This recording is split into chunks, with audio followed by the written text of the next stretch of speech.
Thank you so much for joining us today. My name is Mia Burke, and I'm Program Manager with Hanford Challenge. Hanford Challenge is a nonprofit based in Seattle that focuses on a safe and effective cleanup of the Hanford nuclear site. And one of the things that makes us unique as an organization is we work closely with workers and whistleblowers and insiders who have issues that are not being addressed. This is the 26th webinar of our Nuclear Waste Scholar Series. If you're new to the series, we started it to inspire action and involvement with Hanford Cleanup by inviting speakers to share groundbreaking scholarship, art, research, and experience working with nuclear waste. Today, it is my pleasure to introduce our speaker, Laurene Contreras. I am so lucky to get to work with Laurene on the Hanford Advisory Board and on other activities related to Hanford. Laurene is the Yakima Nation Environmental Restoration Waste Management Program Administrator, where she influences decisions regarding cleanup of the 586 square miles of Yakima Treaty of 1855 ceded territory of the Hanford site. Laurene has 41 years of career experience with the Yakima Nation. She earned a master's degree in natural resources and energy law from the University of Oklahoma. She holds a Bachelor of Science degree in technical communications from Arizona State University. She also attained her paralegal certification from University of Puget Sound. And she loves spending time with her family and her 3 grandchildren, who are her pride and joy. Just as a heads up, we will leave time after the presentation for a Q&A session. And if you can't stick around for the whole time, feel free to leave. We will be recording the presentation and we'll share a link of the recording with everyone that registered. Thank you so much for joining us today, Laurene. I will pass it to you now to talk about your work. Thank you. Can you hear me okay? Yeah. Okay. Shastmaitsky, Inknashmaniksha Tinant. And my English name is Laurene Contreras. My Indian name is Tinant. Thank you all for joining us today. This is one of the better, more, I guess, exciting parts of my job is that I get to work with such a great group of individuals that are immersed in their career paths in focusing on cleaning up of the Hanford site. So again, thank you for joining us. And the presentation that I'm giving, it's one that we shared at the Cultural Summit, which was held in Suquamish, Washington, a couple of years ago. Our staff presented on the protecting the ancient and living cultural resources of Hanford, which is an ongoing dilemma. And I'll just share with the group that since time immemorial, the Yakima Nation has been in this area. We have history there. We have religious sites, cultural sites, natural resources that our ancestors relied on for our livelihoods. And so my work is very rewarding in the fact that I get to help in protecting and preserving the resources that are there on the Hanford site. The first screen just shows the staff that I have. I have both technical and cultural staff that work daily on the monitoring, going out in the field, working with the different agencies. We do education outreach, like today with Hanford Challenge. We work with other special interest groups to spread the word and I guess solidify our existence at the Hanford site. And so I'm very blessed to work with individuals that I do because they take their jobs very seriously, because the cleanup is going to be ongoing generations after we're here and gone. So we're constantly, keeping that in mind as we go forward. The Hanford site was the treaty, one of the original treaty territories of the Yakima Nation out of over 10,000 million acres of land that was given up in the Treaty of 1855, this 580 square miles is very important to our people because it used to be because of the climate there was warmer. So during the winter months, we'd be gathering there and they'd have social activities. Our elders are, which were, trying to capture and maintain that knowledge. They had knowledge of the campsites, the families that lived amongst the areas there.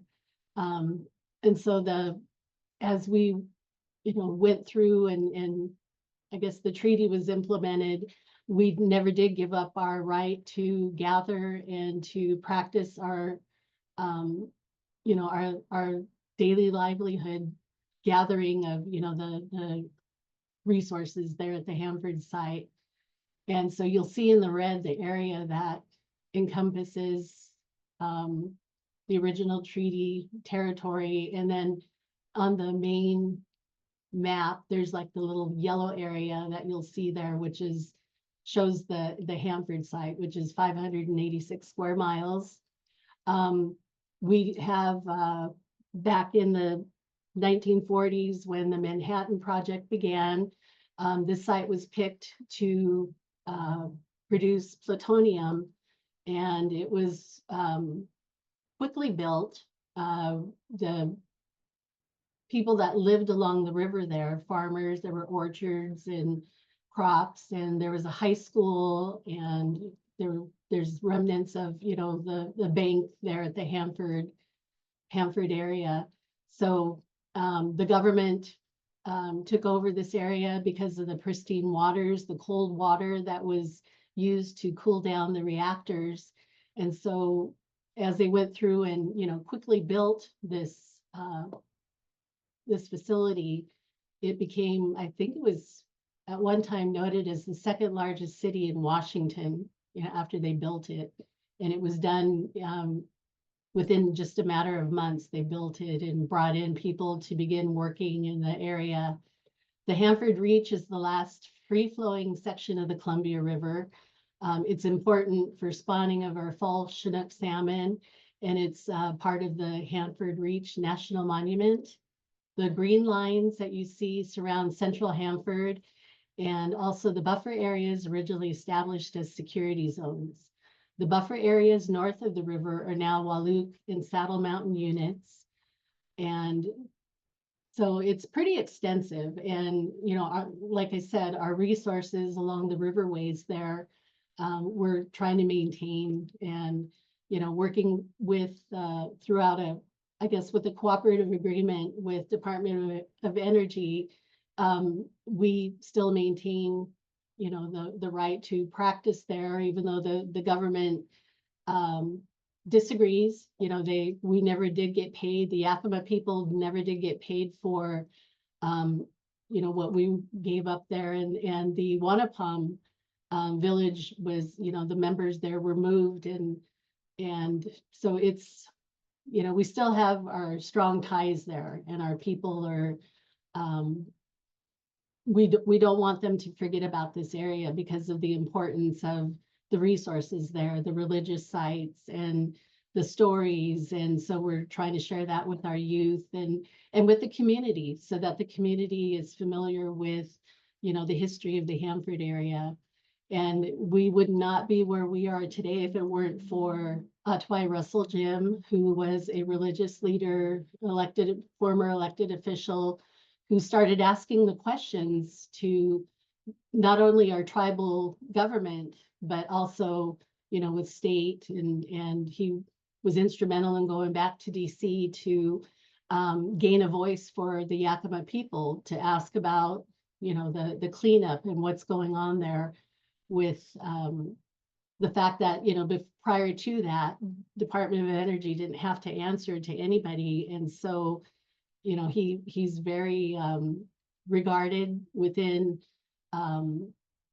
many areas that, and he was actually awarded or bestowed PhD through Heritage University for his extensive knowledge, just, growing up and knowing the area, having family that lived there. And, wanting to protect, not just for the Yakima people, but for the surrounding communities. And so then in the 1940s, when Congress enacted the Second War Powers Act, they didn't mention the Yakama Nation or our rights there, but we've always maintained that because it is part of our original ceded territory. Long before Hanford, the ancient Wanapum village, like I mentioned before, lived on the river on Hanford, and they were moved. They refused to acknowledge that they were losing their homes, and so they currently have housing along the river there, and they maintain their strong ties and their history. Gotta make sure I didn't go too far. Okay. Sacred sites. So we have, like I mentioned, we have strong ties to the area because of the significance of our practices there. You have Gable Mountain, Lalik, Mulai Mulai, and these areas are sacred to the Yakama Nation because of the fact that, our ancestors used to go there for religious, social, and there were stories associated. There's prayer, there are songs that are associated with these areas and are specific to the Yakama people. This is a showing of the top of Lalik. Department of Energy went in and put in towers and equipment. They brought in rocks, which has affected the landscape, which is sacred to our people. Long ago, the tribal members used to go there for vision quests, for spiritual foods and medicines. And there's trails that were connected. It was kind of like a fairway for some of our tribal people that would travel. And you have to remember that back then, it's like, we were, a lot of them were on foot or horseback. And so, it was a area of strong significance for the people because, that's where we lived, that's where we went to gather. And so the work that I do is, making sure that, the cleanup is done. And I've always been taught, leave it better than you found it. So that's what we're constantly asking Department of Energy to do, is to, go back and, if you're not using this anymore, clean it up and, do better, clean it up better than, you found it. So the contamination there has always been and will be an ongoing concern because it affects, our ability to go there and practice, even though we're returning there. And last year was the first year that our people have been able to go out and hunt and gather. So that's been very important aspect for the Yakama people. We took our students out for tours to reintroduce them or introduce them to the area because we had not had access to some of the areas since, the pre-Manhattan project. And so this here is another area of cultural significance to the Yakama people, the White Bluffs. And again, this is an area where we used to gather, and there are stories that are associated with this area and the history. And these are just some of the remnants that are there in a Hanford area. You have some of the encampments that were along the river. So you will find, like arrowheads and tools that the Yakama people and it wasn't just Yakama people, it was like a place of social gathering. And so they'd have, ceremonies and probably name givings and, weddings and such, and trade. And so there's remnants of that there. This slide shows the settlement area, the Brueggemann's Warehouse, Allard Pump House, the old Hanford High School, the White Bluffs area there where there was a bank there. Manhattan Project, the National Park, they built the reactors. And so this is a slide that shows you the the areas there, and they usually do offer tours of the B reactor, but that closed, I believe, this fall so that they could do some renovations. But if you ever get the opportunity to go, you should go and take the tour. It's open to the public. You just need to call the office and schedule. I don't know how their schedules are set up, but I've gone on a couple of the tours. We took our students through the B reactor tour, and so it shows the original reactors and the rooms, and they're trying to show the history there. And so it's a really neat tour to go to. And the Hanford Nuclear Reservation, there's a photo here that shows when the B reactor was under construction. The lower left-hand photo shows you the other, I guess, sites that were chosen for, specific production during the Manhattan Project. And the camp on the bottom right shows how big the area was when they came in and they built. There were barracks, there was a cafeteria that fed, hundreds of people daily. And so it became, a big production. But also I want to share during, this production, they were doing things so quickly and they didn't really have any safety measures in place. So they didn't have to answer to anybody. And there were floods that came through that affected, the seepage of the contamination into the Columbia River. The Hanford construction, again, this shows different areas, the 300 west or 300 southeast corner of the Hanford site. In the middle, it shows you the area that was in operation. And again, it states, how the facilities were built at such a high speed and so that they could begin the operations. And so it was basically became another big city. And this slide shows, again, some photos of the Hanford operations, the reactors, the years that they were built, their construction, start of the construction, the operations, and when they, stopped operations. So between 1944 and 1987, the reactors were in operation. And then it was after that when, again, Otway started asking those questions. And it was, as with anything, any new thing or any questions that were brought up were met with, even within our own community.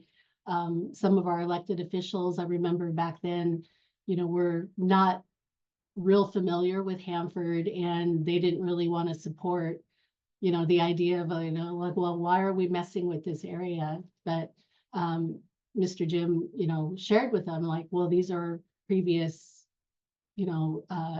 sites where the Yakima people used to be able to go, and now we'll never be able to go back to some of these areas for generations. And so, he was able to start asking those questions. And of course, this next photo shows the tanks that holds over 56 million gallons of radioactive and hazardous waste.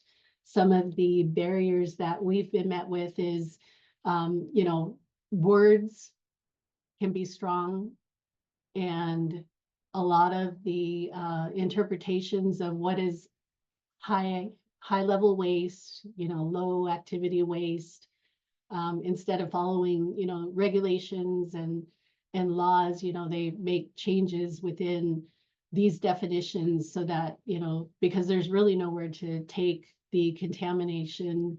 And that was one of the main reasons why Mr. Jim started asking, is because they were just gonna, planning to just leave it in place, which it's still here because there isn't a designated site to take it to. But we're still working on that and trying to figure out, what to do with it. And it was promised that, it wouldn't stay, that it would be, the contamination would be removed. And so it is a slow cleanup process. And it's ongoing. There's areas there that are being worked on because, of course, Department of Energy receives a lot of money to, do the cleanup in this area. This slide here shows the 100D reactor area and how they're cocooning some of these buildings that are no longer usable. So they haven't completely taken them down, but they're taking measures to, by cocooning them, I guess they're showing that, they're taking care of it and, that it's, I guess, a process that, they're comfortable with. And hopefully, in the future, we'd like to see all of it return to its original state and, without the contamination. And some of the concerns in some of these areas is you see how close these buildings are to the river. When there's leaks, where's it going to go? It's going to seep into the ground, and it does go into the river. So that's always a concern for the safety, health and welfare of, the community members, and specifically for, the like the salmon and all of the aquatic. It affects the landscape, around the area too, because you have habitat. Like right now, we're questioning, why there are not actually bugs in certain areas that used to be associated with these along the river. And you don't see a lot of that there anymore. So that's why we're here to speak on behalf of the land and the resources. This shows the Hanford plumes, and again, it shows the, different areas, the 100 BC, the K, and our staff have ongoing communications with the state agencies as well as Department of Energy to, ask those questions on the reporting, records of decisions, and how they're going forth in making sure that the cleanup is done in a manner that's going to protect, the areas there along the river. And there's a lot of contaminants, it shows here the hexavalent chromium, the strontium 90, and other contaminants. And I guess I'll share, this is just my personal opinion, but I do get concerned when they don't readily, do, I guess, go out and survey and take samples to identify, specific contaminants. They just kind of all seem to, group them together. And I would like to know, because they all have different, I guess, timelines of, how they're going to dissipate and how many years it's going to take for, these contaminants to, clear from the areas. And so that's just one of my personal questions all the time is, the Department of Energy isn't going to do a survey or take these samples to identify that, because then it would make it more of a responsibility for them to, effectively clean up. So, we just have to keep asking those questions. And again, I'll share, the natural resources, cultural resources, it's a home to a variety of plants and animals, living cultural resources that are rare and specific to that area. There are some, plants and that don't grow anywhere else. And so it's, concern for the Yakima people, because we want to make sure that they, that these plants are protected and that they continue to thrive as cleanup goes forward.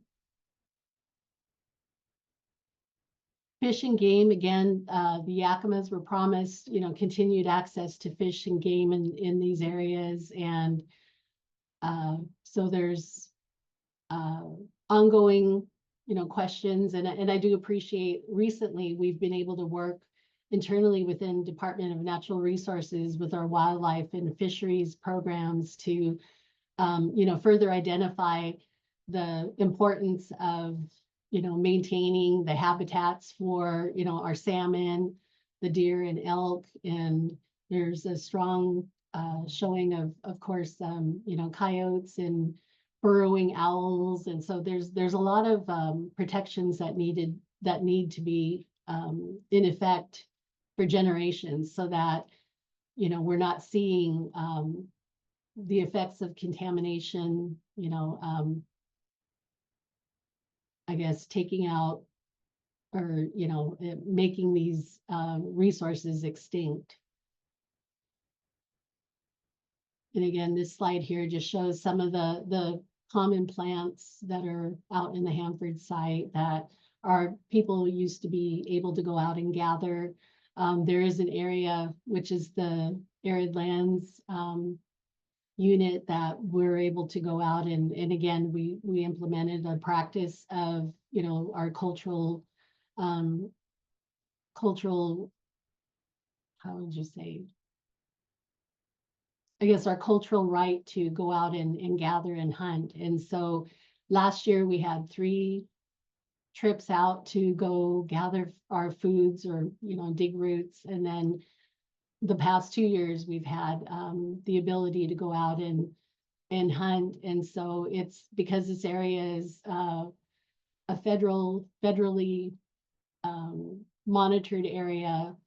Um, it is closed to the public, just like we have our closed area on the reservation. And so there's certain rules and regulations that need to be followed to protect the habitat and make sure that there are areas there. We have, burial grounds and areas that have been identified as traditional cultural properties that need to be protected. And so that's, one of the defining characters of this area is that, we have the responsibility to make sure that there's long-term stewardship and that we're able to preserve and protect these areas. And we've even listed some of them under I'm sorry, I switched the slide here, under the National Register of Historic Places. And, and this is specific to each tribe. The affected tribes that participate at Hanford are Umatilla, Nez Perce, Yakima Nation, and Wanapum. And so we all have, different ties, even though we're all, locally associated, but there's areas specific to the Yakima Nation that only we know, certain areas and the stories there. And so that's part of our ongoing efforts to preserve and protect, these historic places. So although the cultural properties and natural resources of Hanford are protected by, fences and there's barriers and barricades, and Yakima people in general do not have access to these places. And in some ways it has kind of protected the areas there, but our teachings are, if you don't go out and take care of the land and let it know that you're there, then, we're worried that, these resources will go away. And so it's been a very rewarding past, 2 years. I've been with the Environmental Restoration Waste Management Program since 2018. And it's been very rewarding to see, although it may be minimal progress, it is progress to return our people and to the area and to allow our youth to learn about the history there so that it's not forgotten. And, one of the famous quotes that I always actually, say to people is like, it's not what you see, but what you don't see there. Because you look at the slides and it's a very beautiful area, and yet the contaminants are there and they're hidden. And so that's our job, is to speak on behalf of the land, to protect it and to preserve it for future generations. So I'd like to thank you again for joining me and listening about, Hanford and its importance to the Yakima people and ongoing, I'm hoping that, we're able to continue to branch out into the community so that we're always um, sharing what is there so that it is not forgotten. And that's, very important to our people because a lot of the way that, our people are taught is, not written. And I will share that, that's been part of my frustration in my job is, when you're working with other governmental agencies that have deadlines, for funding or, project completion, a lot of times it's hard for me to, like put into words, like just what has been practiced and unwritten. And so that's, a very difficult at times, but at the same time, it's very rewarding for me because it is impacting our future generations yet unborn. And the Yakima people always strive to, continue our history and practices for the betterment of our future generations. So again, I'd like to thank you all for joining us. And I guess that is the end. Thank you so much, Laurene, for sharing with all of us today. And I think now we'll transition into the Q&A portion. So please put any questions that you have. You can either use the chat or the Q&A function at the bottom of the Zoom screen, and I can read those off. I did want to ask, so for your environmental restoration waste management staff, do you all gather your own data and take samples and do that effort outside of what the Department of Energy is doing? No, we usually work, like my staff, whether it's cultural or technical, work with the other agencies to identify what needs to be done. We don't go out and touch the landscape. Yeah. Um, and are you involved at all in revegetation efforts on site and using native plants for areas that are closed, that where cleanup is finished? Is Yakima Nation involved in that at all? Yeah, in the recent past, we've had staff that have gone out and worked with whether it was Fish and Wildlife or Ecology or um, I'm trying to remember which other group we went out with. They've actually gone out and planted, participated in planting sagebrush. And then we have the Tannum buckwheat area that our cultural staff has been working with others in a work group setting to, first of all, identify and I guess refine the methods of how they're restoring these areas. And so it's always a work group effort.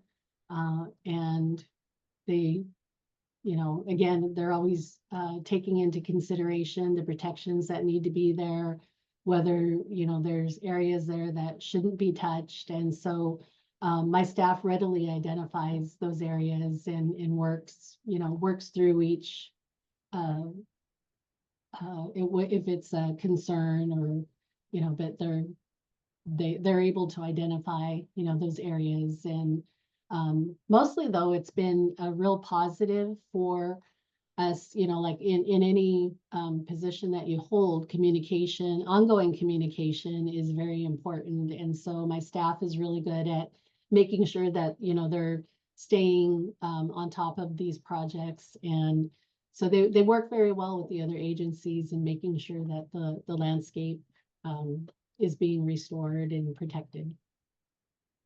Great, thank you. There's a question, the last slide that you showed, there's an image of a young woman, and there's a question if it's Amelia George.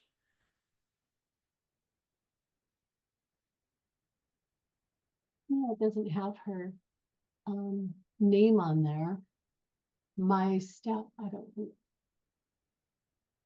don't think she's here. Um, but yeah, I think one of my staff may know, the slides or the individual in the slide. I couldn't tell you, but I can find out. Yeah, that's okay. Thank you. Um, I think we have just a comment. Thank you so much for this excellent presentation today. I met Dr. Russell Jim many years ago at the Burke Museum presentation. All of all of you keeping up this good fight are truly amazing, and thank you as it helps all of us here in Washington State and beyond. I do see a question in the chat. Oh, the screen moved. Hold on. I lost it. Something about what do I think about the small modular nuclear reactors? So Yeah. again, that's one of the areas where we work to understand, the areas where they want to put in these solar projects. And then we meet with our committee, our radioactive hazardous waste committee, and there's actually a few presentations that have been made to our full tribal council table.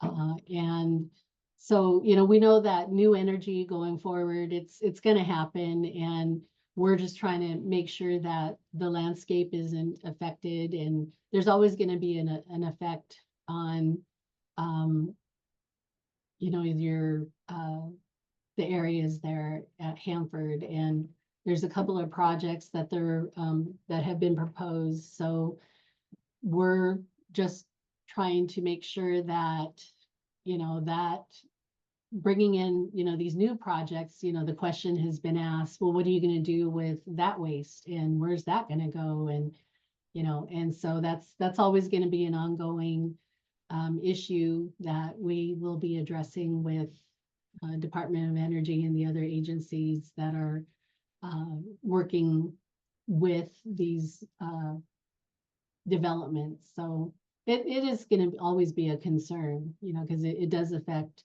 the overall landscape of the Hanford site. And, there's different factors that my staff takes into consideration on, the, I guess, concerns about how it's going to affect, the um, the life of certain areas, because we believe that, there's a life in everything. And any activity you have out there is going to affect all of that. So, that's why we're here to, speak on behalf of the land, so that we make sure that it's always protected. And preservation going forward is going to be important, because we want these areas to be accessible and eventually usable for, our community. Yeah. Yeah. Absolutely. What can we do to transfer control of the non-hazardous portions of the site back to tribal control and begin reducing the nuclear portion of the site?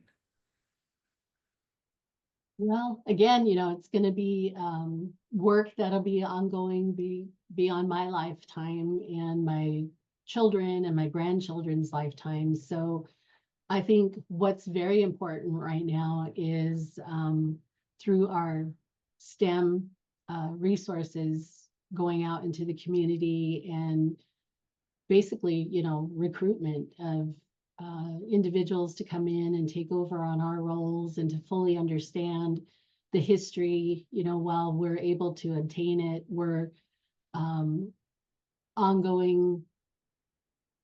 We have scheduled interviews with some of our elders and elected officials, so that we're documenting, which is kind of new. Like I said, in the past it's been unwritten, but as we go forward, it's going to be very important for us to have this documentation for future generations to come in and take over on these areas so that, eventually the land and the resources are accessible for our community and, to use. And so um, finding individuals that, are willing to come in, because, there's not any certain degree that you can obtain that's going to, fit specifically to our positions. But I think recruitment and retention is very important so that, you know, like I had been taught in my, from my legal experience is to, always have it, like if you pick up a file or if you um, are researching a certain area out at Hanford, you should be able to pick up where we left off. And that's going to be very important going forward for anyone, whether, it's our uh, Yakima Nation community or EPA, ecology, fish and wildlife. It's going to be important for everybody to have that history in place so that we don't lose anything. And that's very important. Yeah. I hope How that does your answered the question. Yeah, I think it did. Thank you. How does your program work to get young people involved? We do education outreach. I have a STEM coordinator that goes out into the community and sets up at events. We were set up at the fair, so and we actually worked with a couple of other of the natural resource programs in setting up and just having access. Treaty days, we usually have a table set up, so we have activities for kids, and we're trying to implement different, uh, I guess, presentations and hands-on uh, experiences for students, for community members, making sure that we have information out there that would, first of all, gain your attention, to Hanford, and then identify, some of the history there. And so working with the students, we were able to take out the tribal school. Um, and it was nice because we actually had elders that went out on the trip too. So they were sharing their knowledge of the area. And so making sure we have opportunities like that available is very important. And even with, community like today, you joining us today and showing interest, is helping us to further identify, the history at Hanford and why we're here. And we've been here since time immemorial, and so we need to make sure that going forward, everybody has the opportunity to learn about the history and to gain a perspective and understanding of why it's important to protect that area.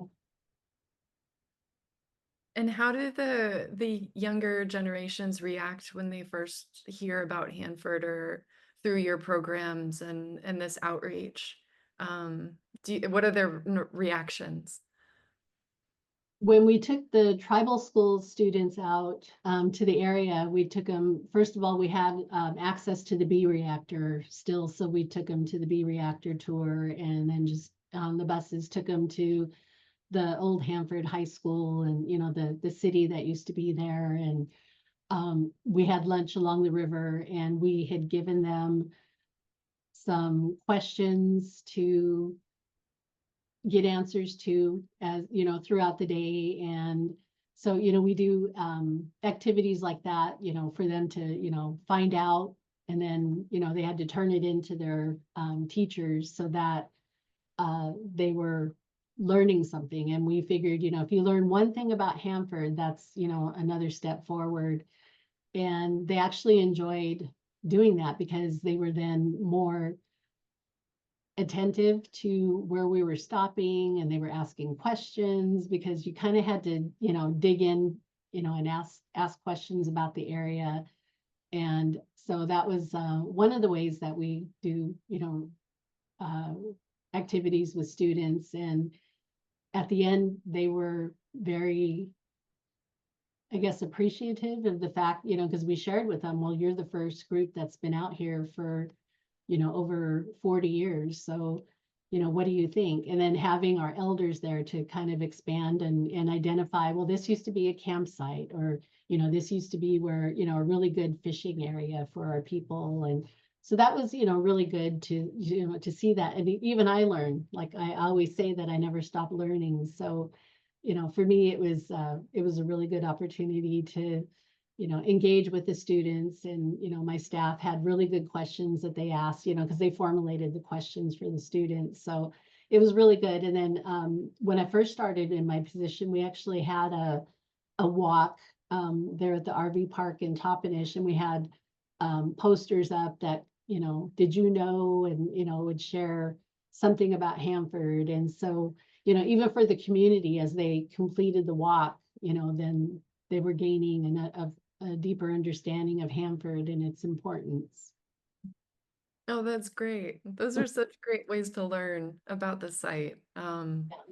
Yeah. Does ERWM provide information for public comments, like a guide, or have a mailing list or anything like that that people could sign up to? We do not, but we have uh, been working on the idea of setting up, through social media, those types of opportunities. We don't really, my staff does, like our, that's just part of our job is, answering and providing comments on certain things. There is the Hanford Advisory Board that I participate on, and it's a group that was established through the tri-parties in Tri-Cities to allow community to basically gather and work through, share, and provide suggestions to Hanford on cleanup. And so that is an opportunity for the general public to actually attend one of the Hanford Advisory Board meetings. If you go to their website, it'll show you dates of the meetings, and they do allow for public comments. And you can come and listen to, some of well, what's on the agenda for that month, and share and learn. So that's one of the ways that we participate. But I'm hoping eventually that we are able to, get set up. It is a process because, we are a tribal government. So it's very important for any message that we provide, that we're representing the, I guess, final decision of our leadership on, the direction that we're taking. And so it is a process, but, and it has been discussed. And so, hopefully in the future, we will work towards that, but, it'll take some time because we need to get the appropriate approvals through our chain of command to participate in such a manner. Mhm. Yeah. Yeah. Thank you. Mhm. Um,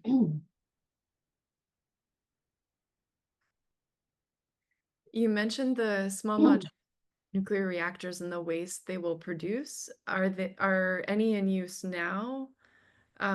What is their lifespan before they produce too much contamination to be safely used? Are they in public locations such as cities? And the waste they produce, how is it moved within the public? Um, right now, there's a project that has been proposed that's actually out on Hanford, and it has not been implemented. They were identifying the area in which to begin such a project. We do have, the Yakima Nation has been approached by certain companies that want to work with us on development of small nuclear reactors. There are solar projects that are ongoing in different counties. And even, that is a concern because, eventually the solar panels, are going to need to be replaced, and where are those going to go? So, if it's in a public location, which, if it's being processed or approved through a county, then, it will eventually be on our roadways. And so that's something the Yakima Nation will need to address, as it proceeds and the development of these areas are made. And the importance of that would be, the area. The ERWM program works specifically on just Hanford issues. And so anything off Hanford would be identified and handled through whichever appropriate program or, tribal council committee that would be addressing that. So as far as, what's happening at Hanford, again, contamination is right now on site. There isn't anything right now because they're still in the planning stages of the SMRs at Hanford. And so that's something eventually we will be addressing. And we do have, I feel like, a real good, strong safety net in place. Our program works very closely with our in-house legal counsel and our committees to address those issues as they come up. Yeah. Thank you. Would you be able to talk about the difference between interacting with DOE through a tribal basis through Yakima Nation versus on a board like the Hanford Advisory Board, and if there's a difference at all, what it's like? Well, with Department of Energy, again, our program works with them through a cooperative agreement. And on the Hanford Advisory Board that we participate on, it's a consensus-based group. And there is a difference, because at the Hanford Advisory Board, you have other, agencies and Department of Energy and special interest groups that, participate and ask those questions, at that meeting. And I think, I guess I will share that, in a way, even the Hanford Advisory Board is kind of like an oversight by DOE. And so sometimes, their agenda is driven and we're not, as a person sitting at the table, you have to be on top of those issues, to be able to ask those questions. Because I'll be honest, I've attended some of the meetings there where I didn't really, I wasn't prepared to ask those questions. And so, even I know that I need to do better, as far as asking those questions and seeing, what's up and coming and, just in general, knowing about what's going on at Hanford. Overall, it is, I think, a better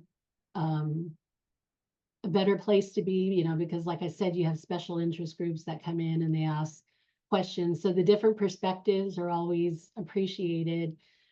Interacting with DOE themselves, they, like I said, they have their budgeting and they have their deadlines, they have their plans, and they share that. But the way that I feel about it, it's almost like you're jumping rope where you're timing it to jump in and get your comments in there. And sometimes they listen, but they don't actually implement a lot of what we want, because we ask for more. They're only required to meet certain rules and regulations and laws, but for the Yakima Nation, we expect more. Like I said, leave it better than you found it. And so that's always our message. And so at either, whether we're working with DOE or on the Hanford Advisory Board,